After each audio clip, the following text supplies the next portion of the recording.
warahmatullahi wabarakatuh. Waalaikumsalam. Pagi anak semua. Pagi, Bu. Apa kabar kalian hari ini? Sehat. Sehat? Sehat. Sebelum kita mulai pelajaran, kita berdoa. Kalau pendidikan kita berdoa.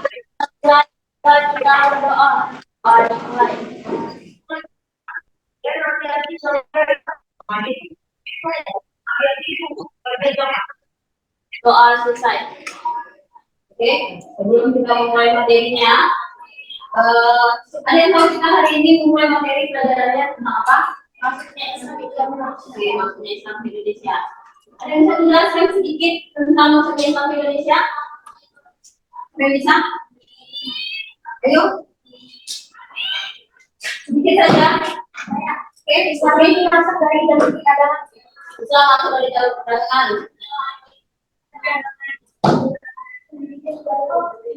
Perdagangan, pendidikan, kemudian ada lagi perangan.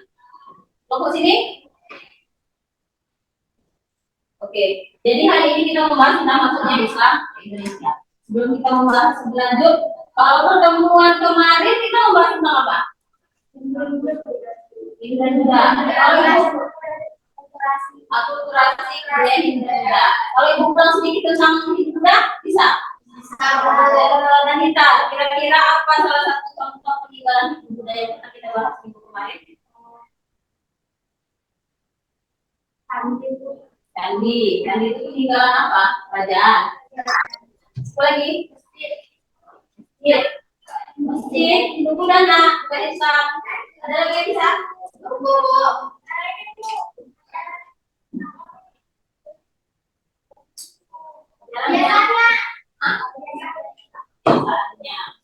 Oke, berarti kan tentang Hindu Buddha akulturasinya sudah ada ya, sudah pernah kita pelajari jadi Islam. Sebenarnya maksudnya Hindu Buddha dan maksudnya Islam itu berkaitan.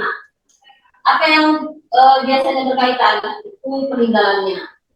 Seperti masjid, minggu kemarin yang kita bahas tentang masjid, itu ada perpaduan antara Hindu dan Buddha bidang coraknya. Oke.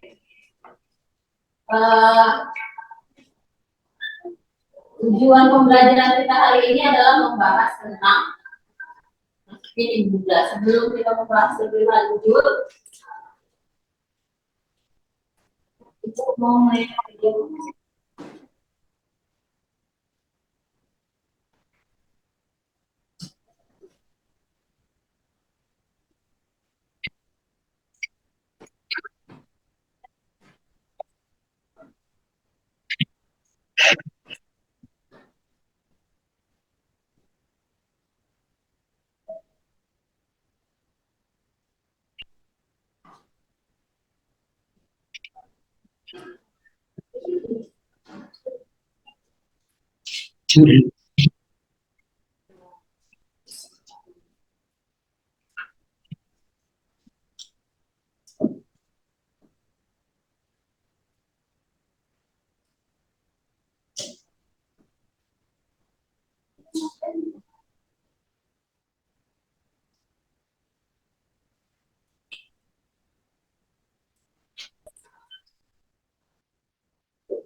It's time to begin. Let us move.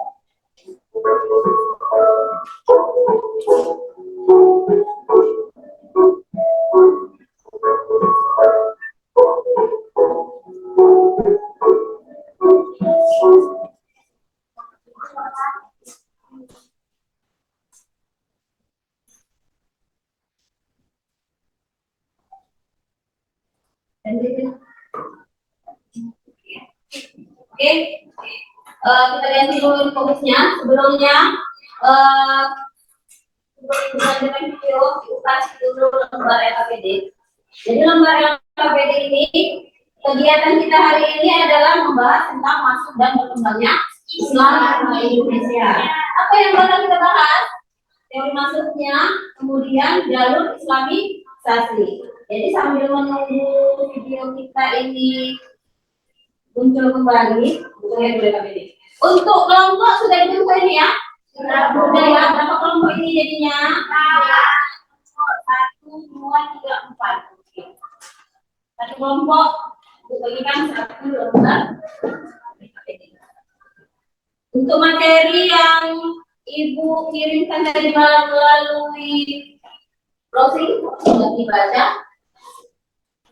Sudah ada belum? Alias belum Ibu. Karena setelah Ibu kirim akhirnya kita di materinya tidak di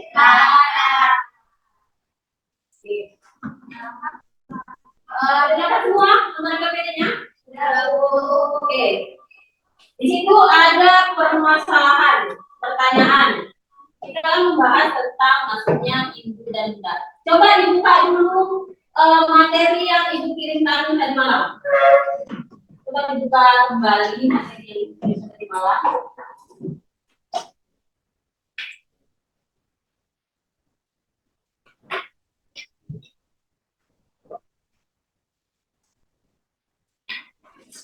Ya, materi tentang maksudnya bunda Indonesia.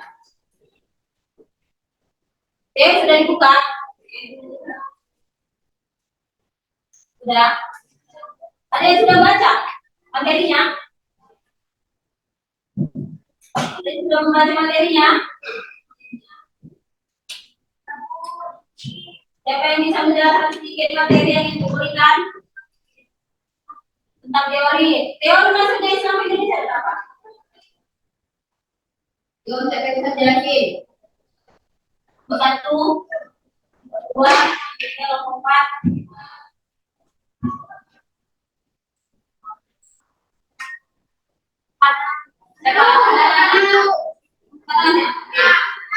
Ya, pasukan. Nakwa, seni budaya, pendidikan, tasawuf, pernikahan, pernikahan. Oke, ada yang mau menambahkan lagi?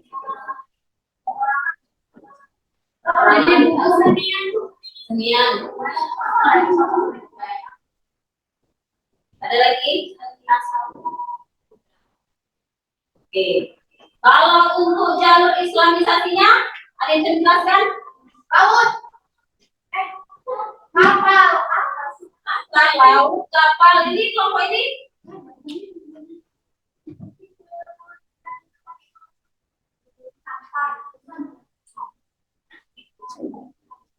Yuk, ada? Gimana? Melalui kerajaan Islam. Ada lagi yang bisa menambahkan?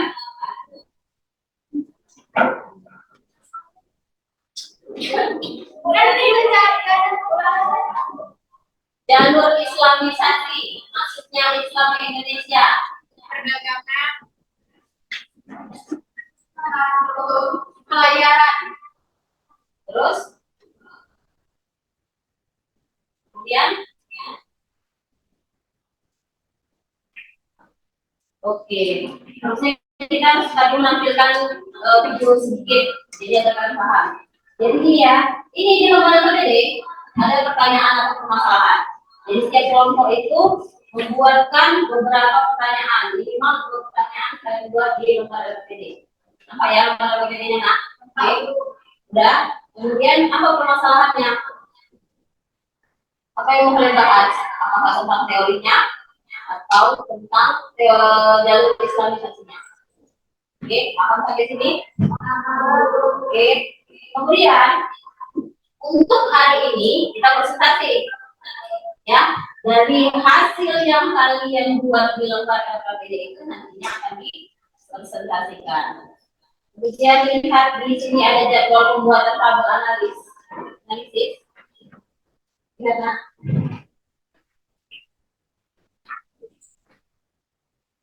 Oke.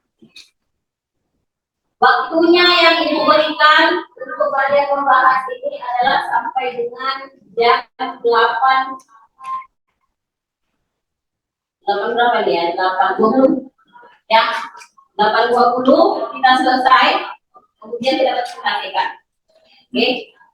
Ada yang mau bertanya? Kira-kira kurang paham dengan tugas yang diberikan? Jadwal tadi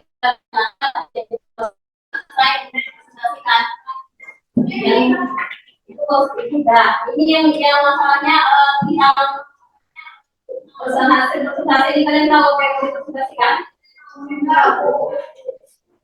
Jadi kita akan membahas tentang maksudnya Islam Indonesia. Jadi yang perlu kalian bahas itu tentang teori masuknya, kemudian jalur Islamisasinya. Paham? Ada yang mau bertanya? Oke, terima kasih waktu sekarang. Kemudian lihat lagi di lembar LKPD ya. Itu ada contoh ya. Coba lihat di tabel pembuktian masuk dalam berkembangnya Islam Indonesia. Coba lihat nah. Coba lihat di LKPD-nya. LKPD-nya lihat nah. Ada tabel masuk dan berkembangnya Islam Indonesia. Balik ke saya, lembar LKPD-nya. Oke, ini dia. Nah, coba lihat, udah nampak? Teori masuknya Islam. Udah nampak kan? Oke, berarti teori masuknya Islam yang Ibu berikan materinya tadi malam itu ada berapa teori?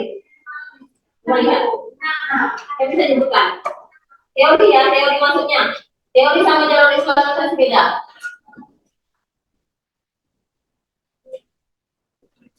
Saya bisa menyebutkan.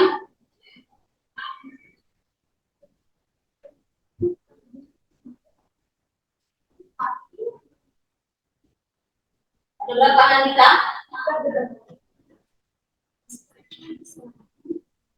Tangannya, jawab. Ya. Masa peradaban Islam kemungkinan sudah terjadi sejak abad ke-7 sampai dengan abad ke-8 Masehi. Masa penyelenggaraan Islam mulai abad ke-13 sampai dengan abad ke-16 Masehi. Islam menyebar ke berbagai penjuru pulau di Nusantara. Masa perkembangan Islam mulai abad ke-15 Masehi dan seterusnya melalui kerajaan-kerajaan Islam. Oke, ada yang lain? Ada? Coba lihat dulu lembar LKPD. Ini kan ada teori masuknya. Lihat kan? Ini ada teori masuk ya. Teorinya disebutkan teorinya apa? Siapa yang mengembangkan teorinya? Namanya. Kemudian alasan argumentasi teorinya apa? Banyak sumber materi yang dikirimkan dari Google itu dibaca nah, dipahami lagi. Ya, coba lihat lagi kembali materinya. Atau buka buku kalian, di buku sejarah juga ada tentang teori. Maksudnya Islam. Coba lihat.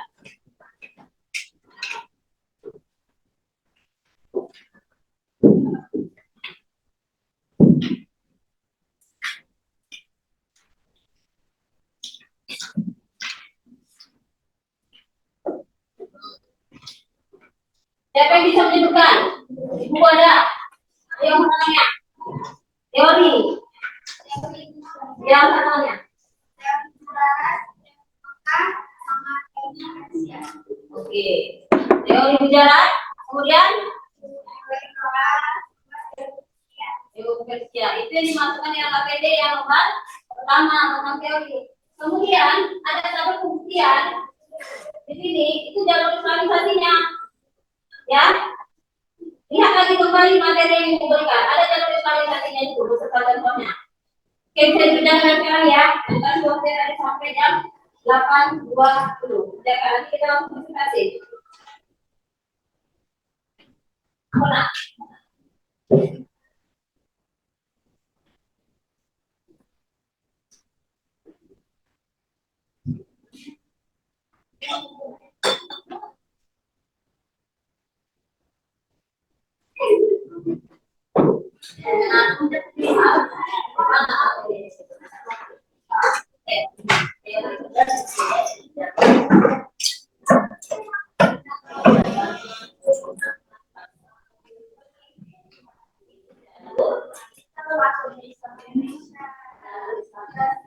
Kalau teorinya, apa tadi? Sejarah, ya. Coba nama apa sih?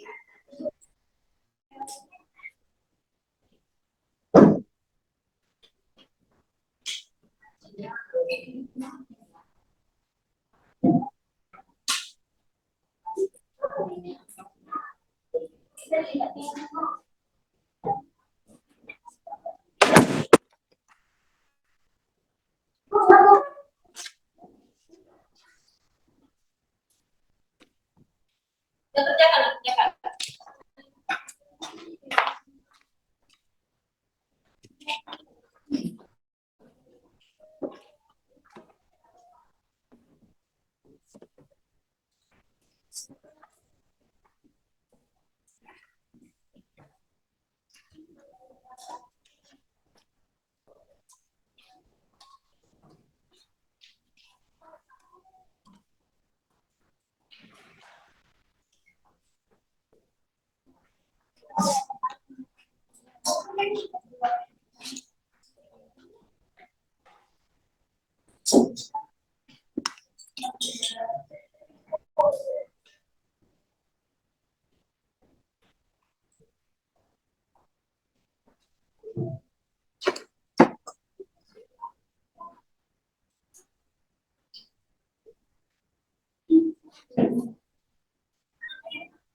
Perubahan.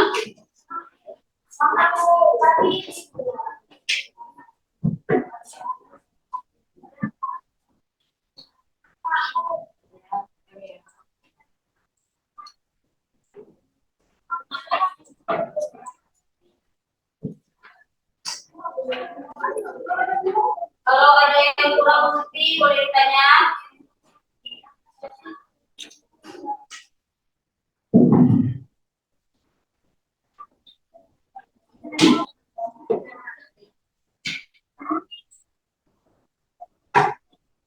Sambil dikerjakan, bisa dilihat videonya. Beberapa yang bisa menulis langsung dituliskan aja ya.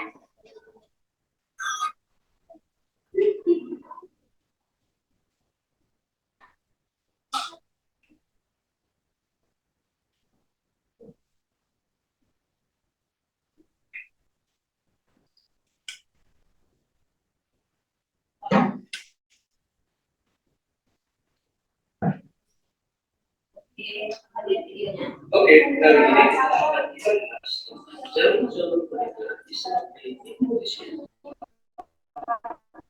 terus masuk dan berkembangnya agama dan budaya Islam di Nusantara pada umumnya berjalan dengan damai. Oleh karena itu, Islam dapat satu yang sangat baik dari masyarakat, baik dalam belajar, bangsawan maupun rakyat biasa. Kenapa hal tersebut bisa terjadi? Kalau tidak ada tiga alasan mengapa Islam sangat mudah diterima di masyarakat Nusantara. Yang pertama, syarat memeluk Islam sangat mudah, cukup dengan mengucapkan kalimat syahadat. Yang kedua, tata cara beribadah Islam itu sangat sederhana, tidak perlu persiapan, sangat mudah. Yang ketiga, Islam tidak mengenal yang namanya pelapisan Islam seperti hari Arab hidup dan tidak heran orang Nusantara apalagi yang berasal dari berbagai kelas sosial dan menerima agama ini dan Islam yang berlangsung zaman itu dapat terlihat pada cara-cara penyebarannya, yaitu melalui saluran perdagangan, perkawinan, pendidikan, ajaran tasawuf, dakwah dan kesenian.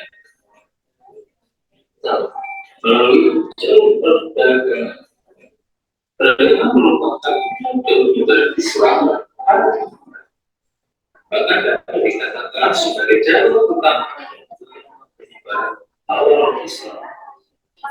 Menurut ahli yang bernama Kokiles, sekitar abad 7 sampai abad ke-16, lalu lintas perdagangan yang melalui Nusantara sangat ramai. Dalam proses ini, pedagang Nusantara dan pedagang asing dari perjalanan Timur Tengah bertemu dan saling bertukar dengan. Sebagian dari para pedagang asing ini tinggal di wilayah dekat pantai yang disebut Kocan. Lama-lama jumlah mereka semakin banyak. Demikian juga penghuni Islam di tempat tinggal mereka. Hal ini juga menjelaskan mengapa kerajaan Islam di Nusantara seperti Bone, Banjar, Banten, Demak, Cirebon, Samudra Pasai, Ternate, Tidore, Bacang, Jailolo, Bintu, dan Delhi selalu berawal dari wilayah pesisir. Sementara itu, kultur pesisir yang mudah menerima masalah terbuka terhadap hal baru merupakan faktor yang mempermudah penyebaran agama dan kebudayaan Islam. Kedua, melalui jalur perkawinan. Saluran penyebaran Islam selanjutnya adalah melalui perkawinan.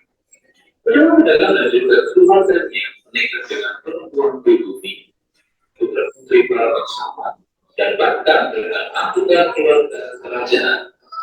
Karena berdampak positif terhadap perkembangan Islam, karena pedagang akan melakukan itu mensyaratkan perempuan idamannya untuk mengucapkan kalimat syahadat terlebih dahulu. Karena istri pernikahan itu pun cenderung mengikuti agama Islam, agama yang dianut orang tuanya. Perkawinan anak-anak kaum bangsawan ataupun raja punya dampak lebih. Mereka lebih mudah mempengaruhi istana untuk mendukung penyebaran Islam. Lama-kelamaan, seluruh anggota keluarga istana memeluk Islam. Maka kerajaan yang tadinya bersorak Hindu Buddha berdarah menjadi bersorak Islam. Perkawinan tidak hanya terjadi antara para saudara dan warga pribumi atau antara para saudara dan warga Hindu, tetapi juga di antara putra putri Kesultanan Islam itu sendiri. Tiga seluruh pendidikan penemu Islam yang semakin meluas menurut munculnya para ulama dan mubarik. Para ulama dan mubarik menyebarkan Islam kita dengan pendidikan produk-produk pesantren di berbagai daerah. Di mana pesantren kaum muda dari berbagai daerah dan kalangan hingga Islam. Mereka dari daerah asal dan menyebarkan ajaran-ajaran tentang Islam. Saluran ini sangat efektif untuk mempercepat dan memperluas penyebaran Islam hingga ke daerah-daerah terpencil. Pesantren-pesantren awal yang ada pada saat itu, diantaranya yang pertama pesantren Ampel Linda yang ada di Surabaya, yang didirikan oleh Sunan Ampel, dan yang kedua pesantren Sunan Giri juga ada di Surabaya. Nah, ini kan ada adanya pesantren Ampel, santri dari adanya contoh ini masuknya Islam. kalau dia jadi Berarti masuk di jalur Islami. saluran ajaran tasawuf adalah ajaran komunikasi telah bercampur dengan mistik atau hal-hal yang bersifat medis. Alur di tasawuf biasanya memiliki kekuatan medis dan alur dalam bidang pengobatan. Maka satu meneliti sebenarnya berasal dari kata sufi yang berarti kain yang terbuat dari bulu berat. Istilah ini diberikan para ahli tasawuf biasanya menunjukkan dibuat dari gol. Ajaran tasawuf ini diperkirakan masuk ke Nusantara sekitar abad 13, tetapi baru berkembang sekitar abad ke-17. Ajaran tasawuf banyak dijumpai dalam cerita-cerita kabar dan hikayat dari masyarakat setempat.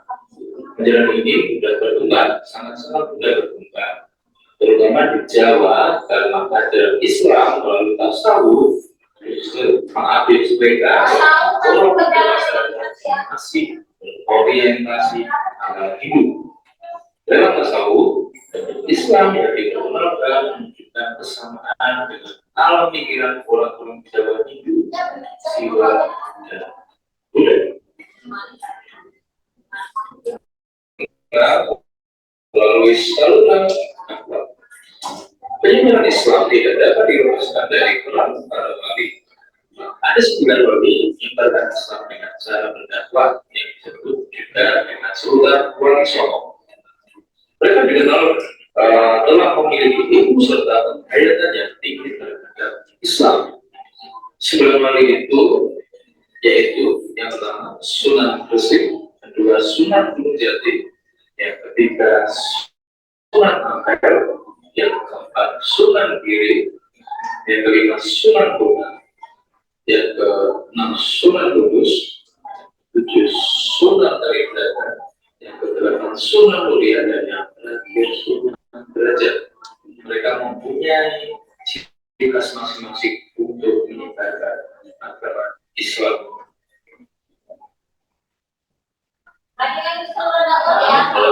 Saluran kesenian. Ada wali songo. Wali songo juga disebutkan melalui kesenian. Beberapa bentuknya telah disebutkan seperti wayang, gamelan, serta gending. Gending itu adalah lagu Jawa yang berisi syair-syair nasihat. Berarti kan di saluran kesenian ini nak ada wayang katanya, ya kan? Itu masuk juga di jalur islamisasi Islam. Tapi di budaya Hindu Buddha juga ada ya wayang ya. Jadi memang perpaduan itu ada. Itu salah satu contohnya. Jadi di saluran islamisasi ada menyebutkan contoh kita sedang mengatur kesenian seperti itu contohnya ya. Dan dasar-dasar agama Islam. Kesenian yang telah berkembang sebelumnya tidak musnah, tetapi diperkaya dengan seni Islam dijadikan satu yang disebut akulturasi. Seni sastra juga berkembang besar pada masa Islam. Buku tentang tasawuf, hikayat, dan falsafah di negara bahasa Melayu. Tentunya jalur-jalur negara semua bermanfaat. Itu berarti yang pernah itu jalur islamisasi. Jadi paham kan yang islamisasi beda dengan yang bisa menyebutkan teori. Oke. Ada teori Cina, Arab, Jawa, sama Persia. Oke. Siapa yang bisa menjelaskan salah satunya? Ada itu saja.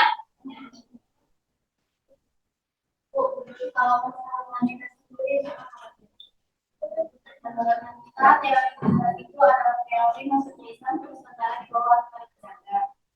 Kalau teori bukan itu berarti kalau Islam masuk Islam. Teori Persia sendiri melalui kedatangan Kalijaga.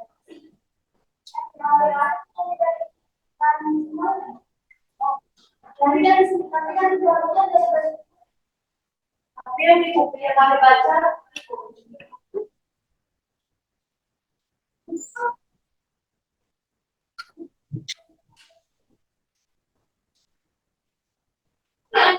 Kalau memang ada yang mau berdebat kan?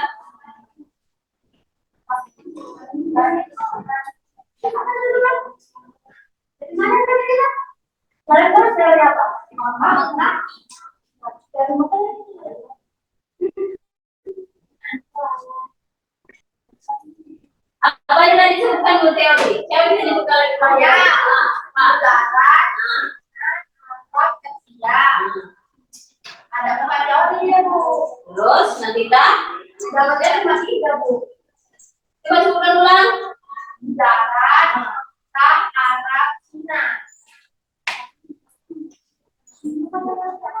Maksudnya darat, Arab, Persia, Cina. Kita dapatnya ada berapa? Tiga. Apa aja? Darat, Eropa, Cina. Nanti kita bahas tentang teori Cina. Ada yang sudah membahas teori Cina? Rombongan kita teori Cina itu apa ya? Rombongan kita. Kelompoknya naik teori Cina itu apa? Teori Cina itu memang perlu Tionghoa dalam sosialisasi Indonesia untuk pertimbangan luar biasa. Banyaknya komponen budaya Tionghoa budaya itu teori Cina dalam sosialisasi tidak bisa baikkan. Berbeda dari Cina yang terdapat budaya dalam Indonesia banyak bentuk yang jadi dapat dipandang sebagai tanda bahwa Indonesia tidaklah menjadi pada satu waktu bentuk dan satu sebab. Oke, kita lihat teori Cina itu ada di mana. Lihat ulang di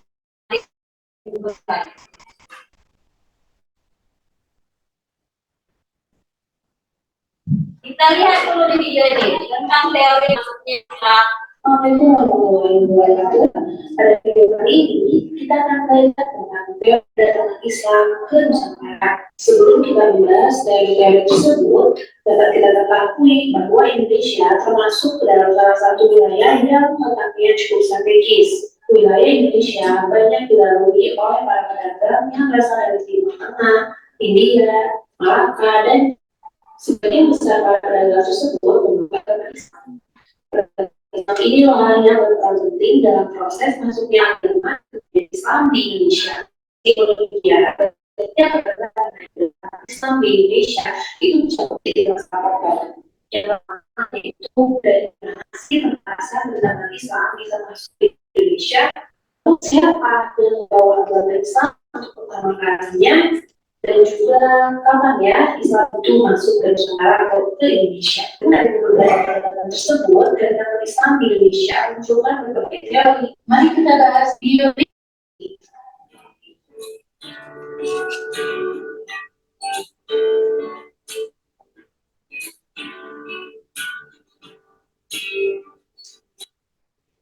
Teori yang pertama yaitu teori Gujarat. Gujarat merupakan wilayah yang kini termasuk bagian dari negara India. Teori Gujarat menjelaskan bahwa Islam masuk ke Indonesia itu pada abad ke-13 Masehi dan dikelompok para pedagang dari Gujarat atau dari India. Teori Gujarat pertama kali dicetuskan oleh J.P. Shidler. Menurut J.P. Shidler, orang-orang atau para pedagang dari India telah memeluk agama Islam dan kemudian mereka berdagang di Indonesia dan secara tidak langsung mereka yang menyebarkan agama Islam ke Indonesia. Teori ini didasarkan pada dua bukti. Yang pertama, cara bersama Sultan Malik Al-Saleh dan Muhammad Ibrahim memiliki keterkaitan dengan jalan besar yang ada di Gujarat. Sultan Malik Al-Saleh merupakan sultan dari Raja Samudra Pasai yang ada di daerah Sumatera. Yang kedua yaitu seperti yang kita ketahui, hubungan dagang antara masyarakat Indonesia dan India telah berjalan cukup lama dan berlangsung cukup baik. Dari adanya dua teori tersebut, maka lahirlah teori Gujarat. Walaupun teori Gujarat memiliki cukup bukti, tapi banyak ilmuwan atau sejarawan juga menyanggah teori Gujarat ini. Kelemahan dari teori Gujarat yang pertama yaitu adanya bukti yang kuat bahwa para pedagang pertama kali agama Islam. Dan apakah betul pedagang Islam bahwa para pedagang India hanya karena pendidikan dari tulisan saja? Kemudian kedua, pada abad ke-7 sampai dengan abad ke-13 Masehi, pengaruh Hindu masih kuat di wilayah Gujarat ataupun India. Sehingga dengan adanya kelompok tersebut, mengambil teori yang kedua, teori Persia mengatakan bahwa agama Islam masuk ke Indonesia pada abad ke-7 Masehi. Persia sendiri merupakan wilayah bagian dari negara Irak. Para pedagang dari Persia inilah yang pertama kali menyebarkan agama Islam menurut teori Persia. Teori Persia juga didukung oleh beberapa bukti. Yang pertama itu adanya kesamaan budaya antara budaya yang dari Nusantara dengan budaya yang dari Persia. Budaya ini yaitu adanya kesamaan dalam memperingati 10 Muharram atau Asyura. Hal ini serupa dengan tradisi Tabut di Bengkulu dan tradisi Talbik di Sumatera Barat. Selain itu, adanya penyerapan dan penambahan kosakata bahasa Persia ke dalam bahasa Melayu. Meskipun memiliki beberapa kelebihan, namun ada sebagian ahli yang masih melakukan bukti-bukti masuknya Islam dari Persia. Hal ini karena bukti-bukti yang ada masih diragukan dan dirasa kurang kuat. Terlebih lagi, Persia bukanlah wilayah pusat dari agama Islam. Dan juga, pedagang yang berasal dari Persia jumlahnya tidak seberapa. Pedagang Persia yang bertransaksi di Indonesia saat itu masih kalah jumlahnya dengan pedagang dari Arab, Cina, dan juga India. Dengan adanya pengalaman tersebut, maka lahirlah teori yang ketiga, yaitu teori Mekah. Teori Mekah menyatakan bahwa pengaruh Islam telah masuk Nusantara pada sekitar abad ke-7 dan dibawa masuk dan juga para musafir Arab yang memiliki sangat tinggi dalam penyebaran agama Islam bisa sampai ke Nusantara. Bukti dari teori Mekah ini yaitu pertama adanya catatan Ibnu Battuta yang menjelaskan bahwa Imam Masai menganut mazhab Syafi'i. Mazhab Syafi'i merupakan mazhab terbesar di Mesir dan juga Arab. Kesalahan mazhab menyenangkan juga melihat bahwa kerajaan Masai adalah bukan Syekh atau Khan seperti yang terjadi di Persia dan India. Di samping itu, pada setelah ulama Jawa dan mengerjakan tasawuf di Mekah. Meskipun didukung oleh beberapa bukti, teori Mekah juga memiliki kelemahannya. Salah satunya yaitu kurangnya fakta terkait peranan bangsa Arab dalam proses penyebaran agama Islam di Indonesia, sehingga teori Mekah masih agak lemah keberadaannya dan melahirkan teori yang keempat, yaitu teori Cina. Teori Cina yang mengatakan bahwa agama Islam masih berkembang yaitu pada abad ke-7 dan dibawa oleh para saudagar Cina yang sejak dulu sudah dikenal sebagai pedagang di Indonesia. Para pedagang dari Cina ini sudah beragama Islam, kemudian Islam ke Nusantara. Dengan banyaknya migrasi orang Cina Muslim ke negara Asia Tenggara, terutama wilayah Nusantara yang pada umumnya kebanyakan memasuki dari Sumatera bagian selatan yang terjadi pada abad ke-9 Masehi atau tahun 870 Masehi. Disebutkan oleh beberapa bukti. Yang pertama, banyaknya jumlah pendakwah yang berasal dari keturunan Cina dan memiliki pengaruh yang besar pada masa Kerajaan Demak. Kerajaan Demak sendiri merupakan kerajaan Islam pertama yang ada di Pulau Jawa. Sehingga hal tersebut menjadi faktor besar dalam teori ini. Terdapat pula penjelasan mengenai Sultan Demak yang tidak berkata yang merupakan keturunan dari Cina. Bukti yang kedua terdapat pada masjid di beberapa kota Indonesia yang memiliki arsitektur Cina, seperti contohnya Masjid Cengho di Surabaya yang kaya akan budaya Cina. Masjid Cengho sendiri dipercaya sebagai seorang penjelajah Muslim Cina yang turut melibatkan Islam di Nusantara. Selain itu, adanya cetak tulisan beragam Islam yang ditulis dengan menggunakan istilah Cina. Meskipun di beberapa bukti, teori Cina juga memiliki kelemahannya yang membuatnya ditentang oleh beberapa ahli. Asalnya, teori Cina tidak menjelaskan awal masuknya Islam ke Nusantara. Teori Cina hanya menjelaskan peranan Cina dalam pemberitaan dan membuat bukti Islam telah datang ke Nusantara. Nah, anak-anak itu tadi merupakan 4 teori yang ada di Islam ke Nusantara. Walaupun semuanya memiliki bukti masing-masing, tetapi juga dari 4 teori tersebut memiliki kelemahannya, sehingga jalan teori ya. Jadi masing-masing teori itu mulai dari sejarah, Cina, itu memiliki kelemahan. Kelemahannya itu ada yang bilang tidak disebutkan, tapi ada yang bilang disebutkan. Contohnya teori Cina. Kenapa ada teori Cina? Karena ada bangunan masjid yang memakai ornamen Cina, seperti yang kita tayangkan di Bukara tentang itu udah. Ada masjid di Gang Bengkok, ibu tayangkan videonya kan? Masih ingat? Oke, jadi di situ dia ornamen dan arsitekturnya itu adalah Cina. Jadi itu bisa jadi salah satu bahwasanya Islam dibawa oleh Cina. Itu hanya teorinya. Ada 4 teori. Oke, kita ulang lagi. Siapa yang bisa menjelaskan 4 teorinya? Sebutkan saja 4 teori yang bisa lagi. Lain, yang lain. Jar. Ya. Ada teori sejarah, teori Mekah, teori Persia, sama teori Cina. Oke. Jalur Islami saja yang bisa menyebutkan apa ini? Ada kan? Ngomong ini aja, bagian yang ngomongin lah.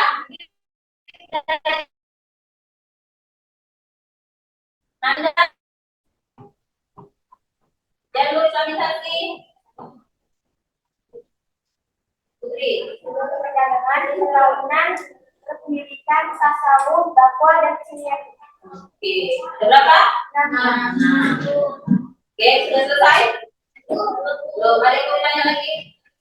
Tentang contoh mana contohnya? Yang dalam tadi. Paham? Kelompok ini contoh paham? Paham?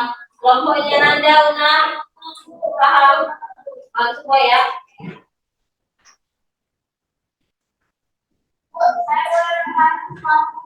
Wah,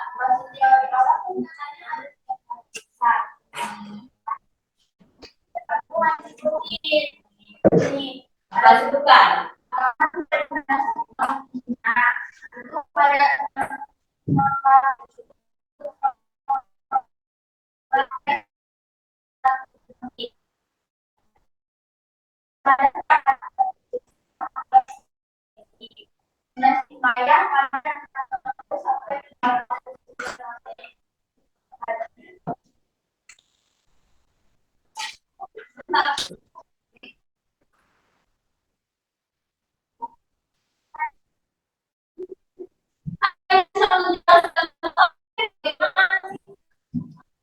Katanya si Fatwa, ya. Masuk itu ya? Oke, ya. tasawuf adalah ajaran kekuatan yang telah bercampur dengan isi keluaran bersifat hadis. Oke. Jadi pernah wali songo kan? Wali songo itu langsung gimana itu visualisasi?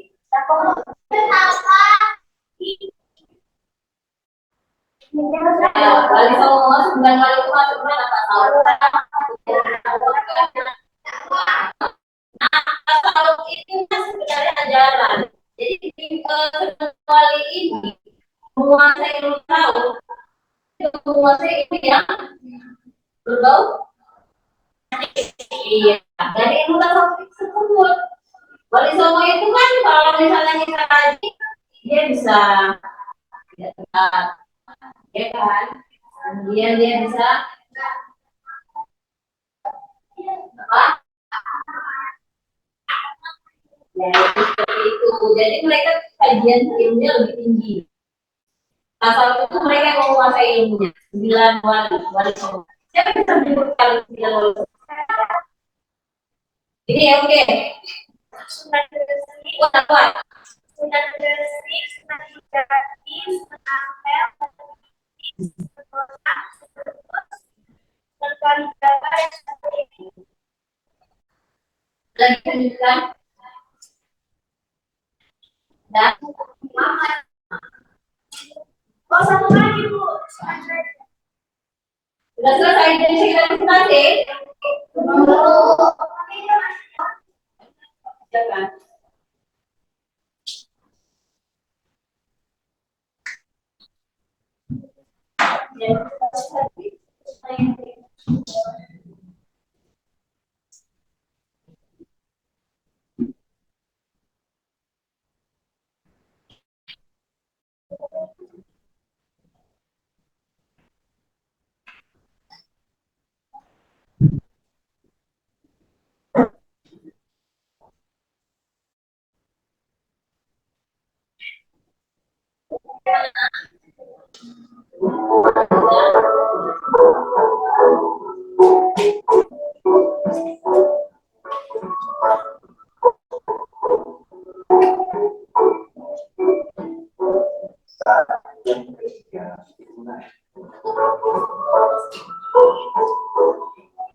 Ini kalau selesai kayaknya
jalurnya sayang, jalur perkawinan.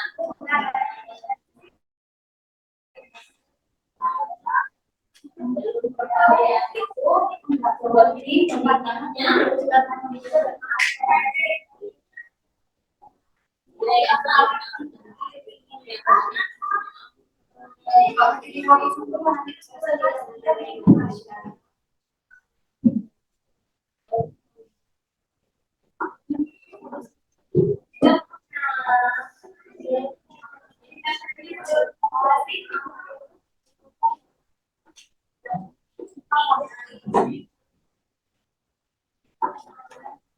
Udah selesai ya, mulai lagi kelas lagi ya.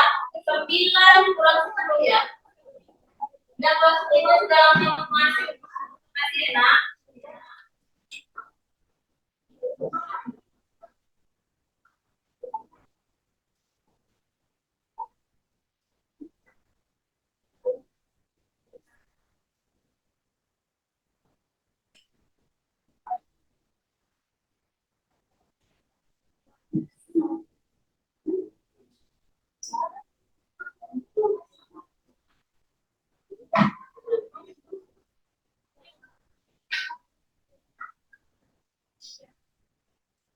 Selesai. Jadi kalau paham nah, kalau yang belum paham tanya lagi kan. Di materi yang karena baik kalian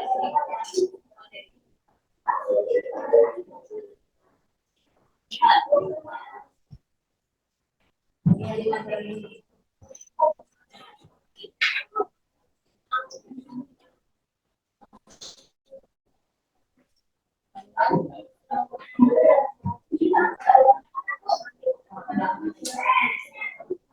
Apa lain?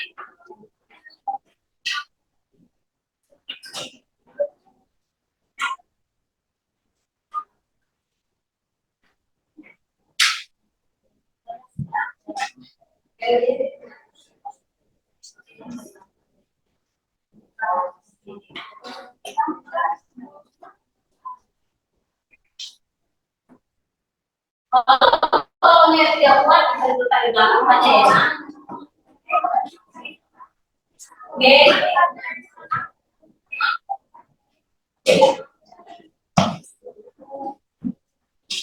3 menit lagi waktunya.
Menit lagi.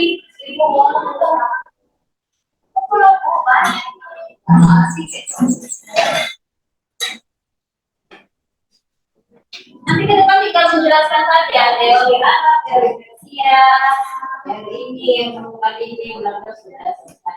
Nanti masuk ke dalam bahasanya.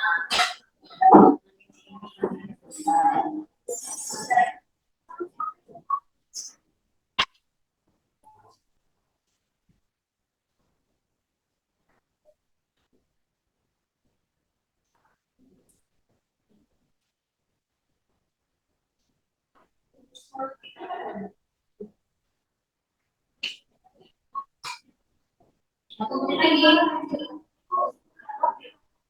Oh. Tenang, tenang.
Oke, sudah saya mulai ya. Oke, maju dulu kelompokan kita apa?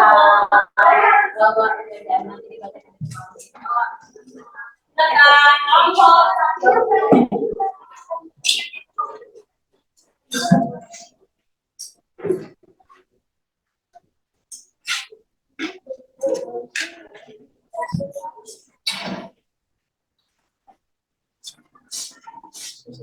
Oke, silakan mulai.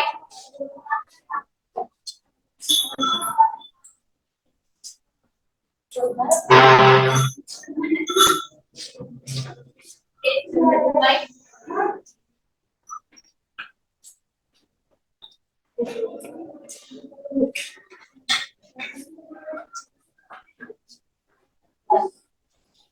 Buka dulu. Assalamualaikum warahmatullahi wabarakatuh. Waalaikumsalam. Kami dari kelompok 1 ingin mempresentasikan hasil diskusi kami tentang masuknya Islam ke Indonesia.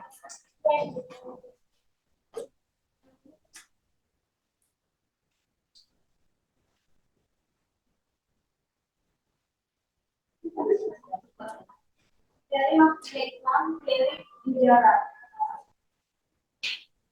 Dalam teori sejarah Islam masuk ke dalam Nusantara dibawa oleh pedagang dan pada tahun 1992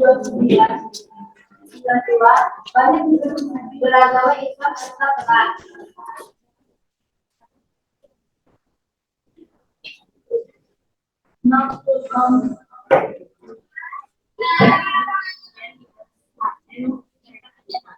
Pedagang India dalam penyebaran agama berdagang. Teori Mekah. Teori Mekah ini berdokumentasi bahwa Islam yang masuk ke Nusantara berasal langsung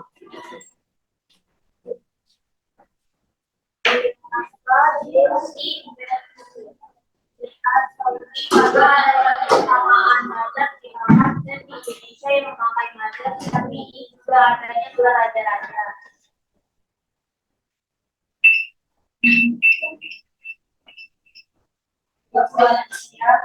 Wah, itu dari situ.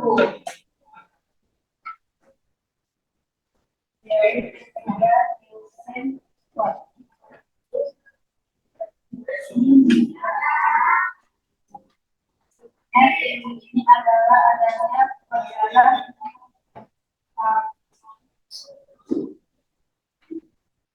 upacara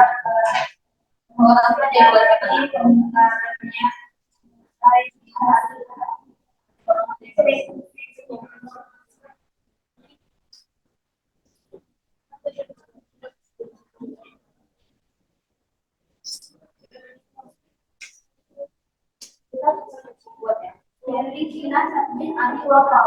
Dalam teori ini, Islam pertama kali dibawa ke Tiongkok bahwa Islam masuk ke Indonesia ke Nusantara sebab dibawa oleh pemerintah Muslim Cina yang datang ke Nusantara karena adanya bangunan masjid yang berbentuk argumen Cina. Setelah ada teori, kita mempunyai jalur atau saluran Islami masuk ke Indonesia, pertama di dalam Nusantara.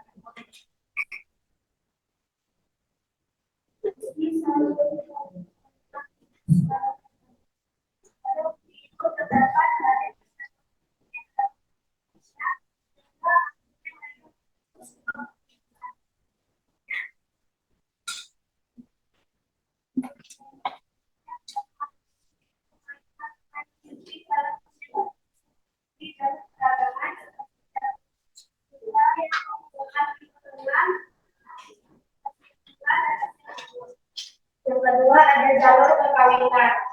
bukti saluran perkawinannya itu dari jalur perkawinan sering saling kebersamaan, ketukaran budaya dan nilai-nilai agama. Contohnya seperti ketika pedagang muslim menikahi wanita dari wilayah yang dulu memeluk Islam, hal ini bisa menjadi cara untuk menyebarkan nilai-nilai Islam dalam keluarga dan komunitas baru. Yang ketiga ada jalur pendidikan. Kaum muda atau santri dari berbagai daerah dan kalangan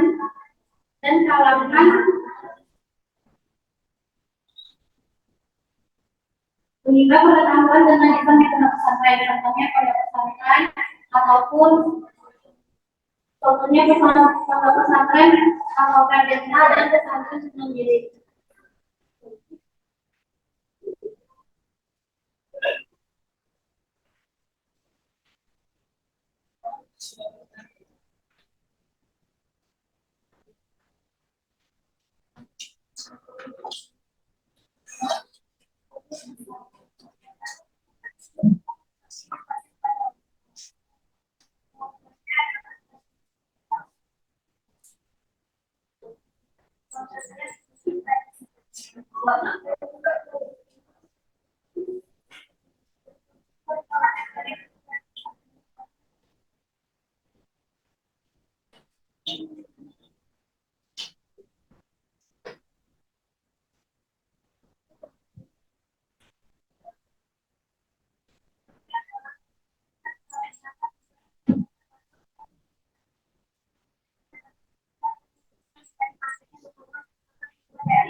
Ada yang mau bertanya?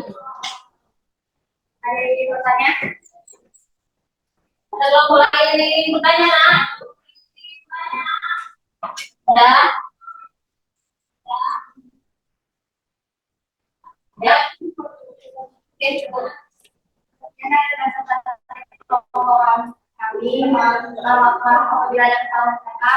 Assalamualaikum warahmatullahi wabarakatuh. Oke, maju ke kelas.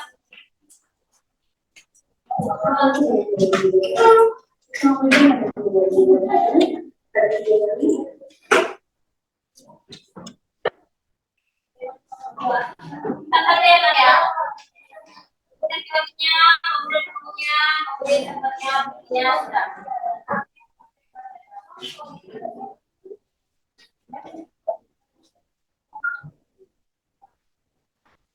Oke, mulai.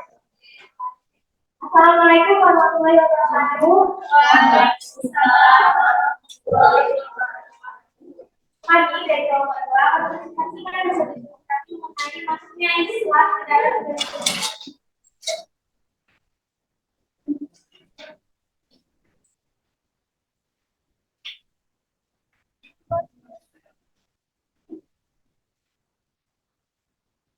ada teori berjalan. Teori yang digunakan oleh Shawn J. W.F. dan BHM.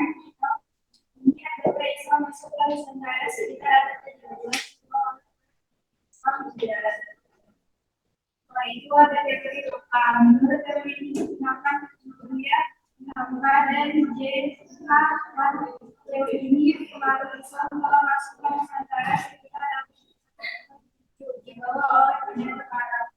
Ini ada peristiwa Islam tahun 604 di pantai sebelah barat Sumatera. Teori tentang dunia ini Islam yang berkembang di Samudra Pasifik menganut mazhab Syiah, mazhab Musa di Mekah pada masa itu, sedangkan daerah barat menganut mazhab Hanif.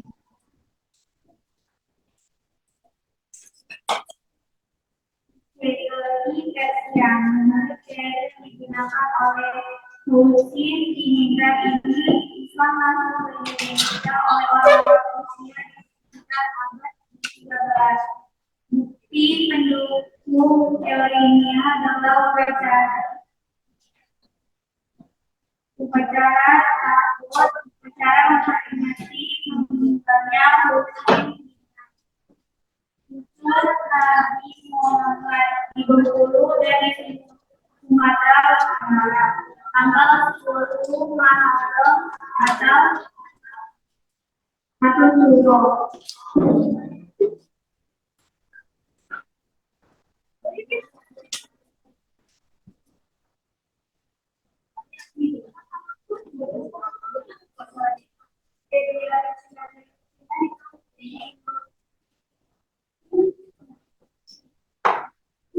Satu orang saja kalau nggak yang baca karena Ada cewek Cina ditemukan oleh Selamat Mulyana dan Sumanto Al-Qurtubi. Mereka menjelaskan bahwa Islam masuk ke Indonesia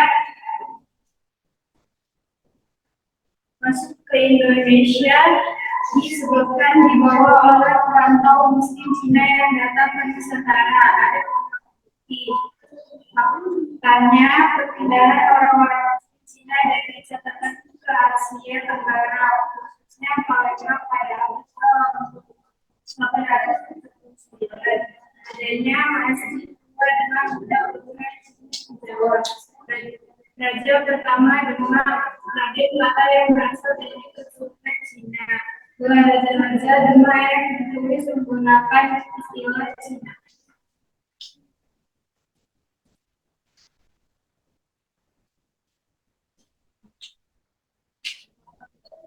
Selanjutnya jalur organisasi yang pertama itu adalah jalur perdagangan. Nah, jalur perdagangan itu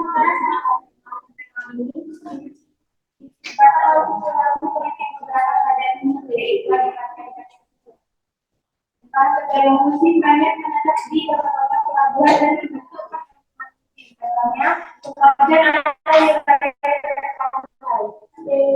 kedua jalur pendidikan. Jalur perkawinan. Adanya perkawinan anak-anak kaum bangsawan antara di zaman Yahudi dan budaya dalam kelamaan seluruh bangsa yang karena menurut Islam. Kerajaan yang berselanjutnya berkenalan dengan Islam. Contohnya perkawinan antara Raja Mataram dengan Brawijaya V istri Santa. Selanjutnya melalui jalur pendidikan, yaitu pembelajaran yang dilakukan dengan sederhana sederhana yaitu kelompok yang menjadi cikal bakal pendidikan pesantren dengan ciri khas pendidik yang minat di agama dengan dibimbing oleh guru agama kiai atau ulama, yaitu adanya pesantren pesantren.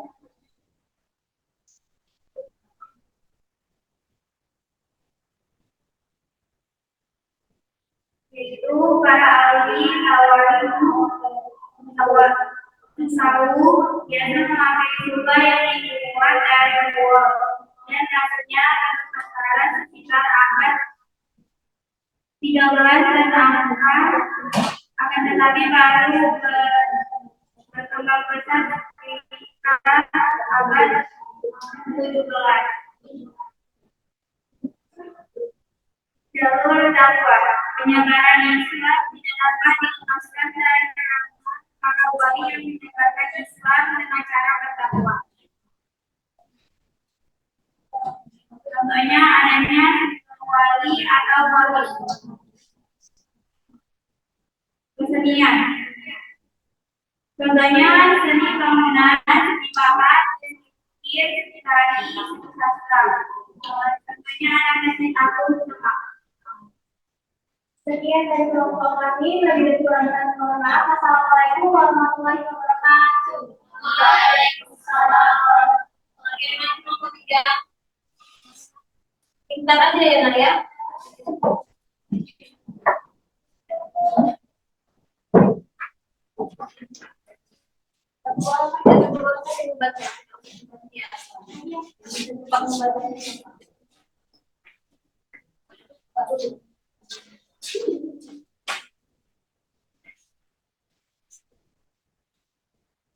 Assalamualaikum warahmatullahi wabarakatuh.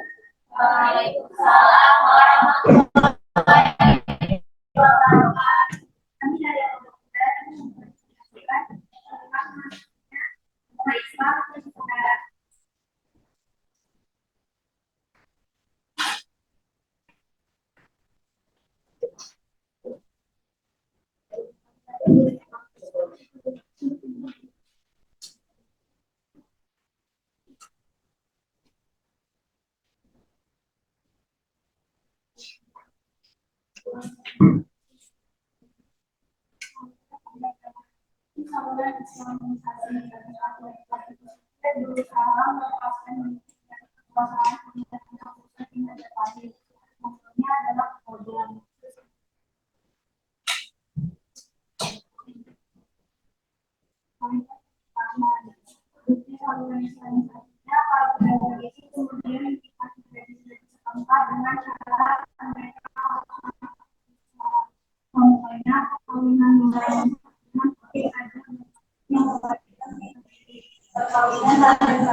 Karena ini masih Nusantara sekitar pada abad dan dibawa oleh pejabat Islam dari negara India. Ada dua bukti yang mengandung teori ini. Informasinya saya dapat dari teorinya pengaruh Islam terhadap bangsa dibawa langsung oleh perdagangan Arab dari sejarah dari Islam yang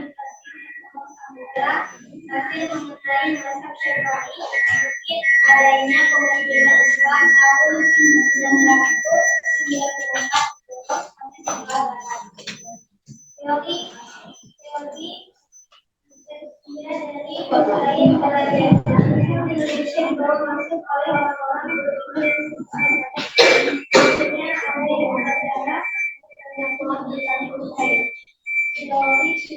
maksudnya agama Islam di Indonesia sejak dibawa oleh kawan muslim yang datang ke Nusantara pada abad 19. Baik, sekian presentasi kami. Assalamualaikum warahmatullahi wabarakatuh. Waalaikumsalam warahmatullahi wabarakatuh. Kita ada ya, jangan terlalu ya.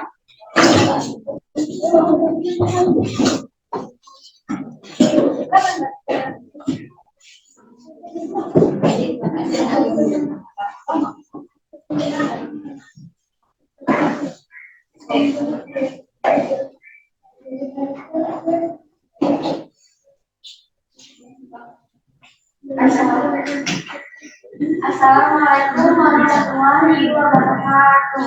Waalaikumsalam warahmatullahi wabarakatuh.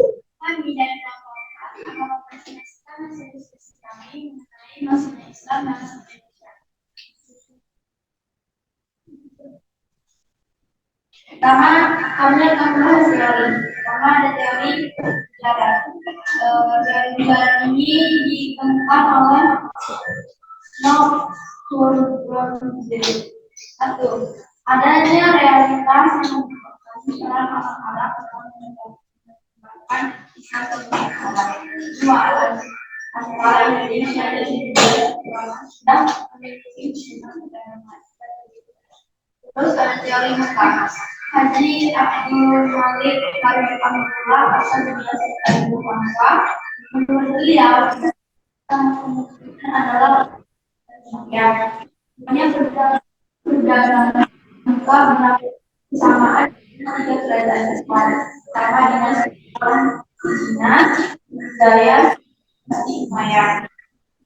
Teori menyatakan hanya perbedaan sama antara Indonesia dan Rusia.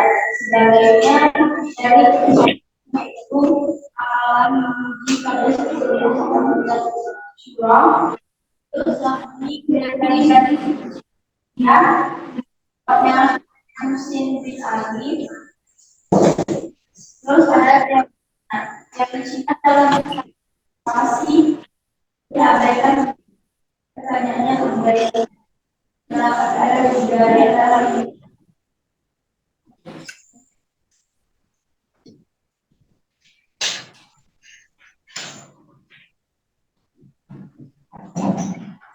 Nah, ada saluran sosialisasi. Yang pertama ialah jalur perdagangan, yaitu perkembangan lalu lintas pelayaran dari perdagangan dunia yang ramai mulai abad ke-7 sampai ke abad ke-16. Contohnya yaitu banyaknya pedagang-pedagang muslim menetap di kota-kota pelabuhan dan membentuk masyarakat sendiri, yaitu disebut sepadan. Selanjutnya ada jalur pernikahan. Saluran ini menentukan lagi apakah saudagar berhasil menyimpan anak raja atau laki-laki. Contohnya seperti perkawinan Muhammad dengan raja Gambaran yang kemudian melahirkan. Selanjutnya pendidikan. Kita melibatkan Islam melalui pendirian pesantren di berbagai daerah. Contohnya itu ada pesantren Al-Jannah di Surabaya yang didirikan oleh Sunan Ampel. Selanjutnya ada pesantren sendiri yang didirikan oleh Sunan Giri dan terkenal di dunia Maluku. Selanjutnya ada jalur tasawuf, yaitu jalur yang telah berfungsi dan bersifat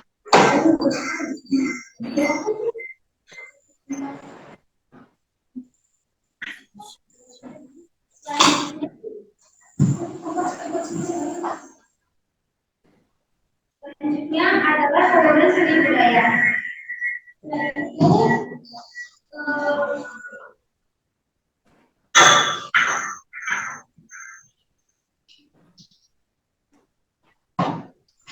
Seperti tentang itu atau tidak yang memiliki seni kiri yang sedikit diferensikan. Selanjutnya ada seni dakwah.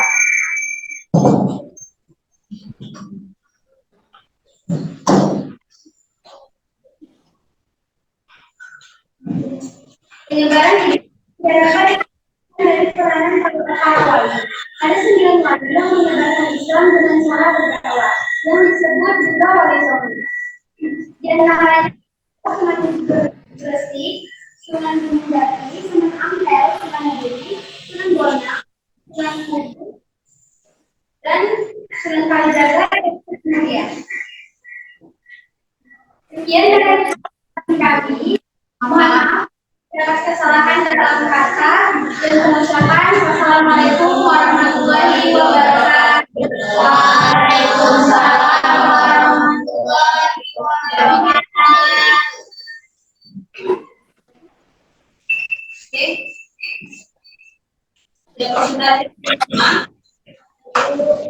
Ada yang mau bertanya dari hasil ini? Oke, paham? Coba langsung. Kalau balik-balik, paham? Bu, oke, naik. Bu.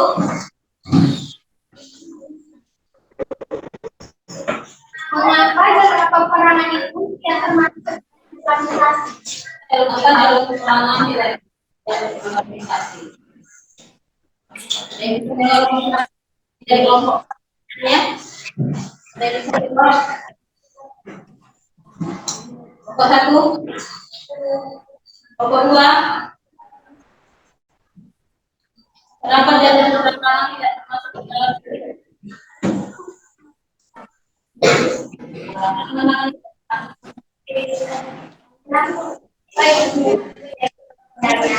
Ini menurut pendapat saya, kenapa jalur perorangan tidak termasuk dalam jalur islamisasi? Karena membuktikan bahwa islamisasi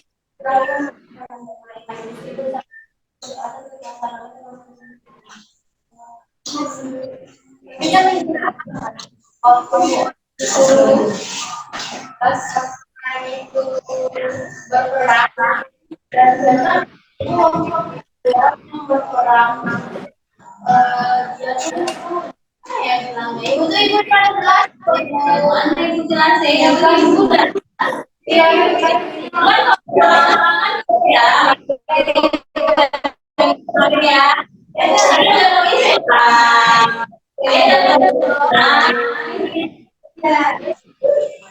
ya jadi karena itu ada marah kalau ada kekurangan menyebarkan ya kalau dalam Islam menyebarkan ini dengan udah ada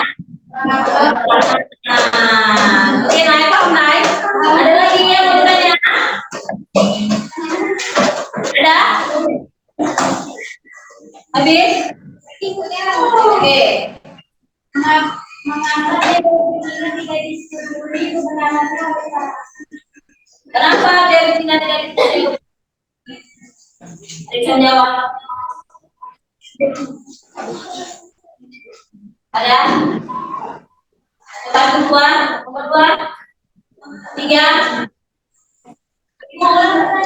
apa dari Cina tidak disetujui kebenarannya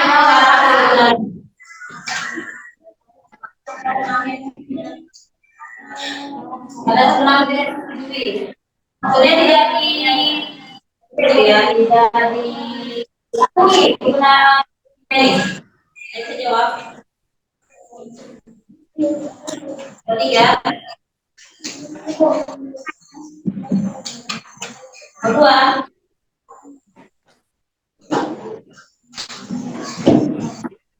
ada oke jawab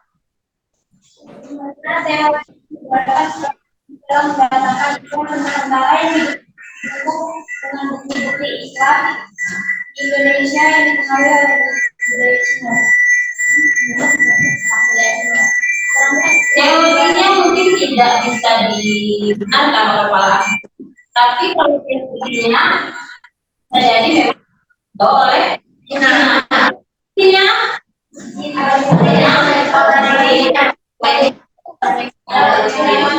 ya. Oke, sampai sini teman-teman. Ya udah dari itu belajar bagaimana perasaan apa seru? Saya Bu malu. Pertanyaan saya tidak masuk akal. Pertanyaan apa yang tidak masuk akal yang lain? Hewa Bu, apa hewa? Yang jadi pas presentasinya kurang maksimal. Oke, ada lagi? Gimana? Untuk minggu depan selanjutnya kita buat satu proyek. Proyeknya sudah pernah proyek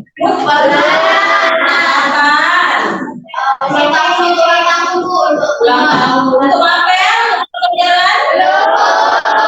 Berarti ini perdana kita membuat sketchbook. Minggu depan kita membuat sketchbook. Bahannya? Karton, lagu, kemudian pensil warna, Kemudian kita dari contoh gambar-gambar dari masa tadi, misalnya jalur islamisasi, gambar islamisasi. Misalnya apa? Oke, dari ini kita membuat spek. Ya, kalau mau foto-foto boleh, boleh. Oke, rencana pembelajaran minggu depan. Oke, sudah selesai ya. Boleh ditutup. Kita baca doa. Tuhan, kita mengakhiri dulu, kita mengakhiri pelajaran. Mani.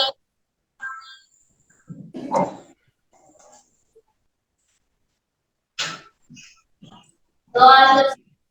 Oke, berarti pelajaran bahasa Inggris. Oke.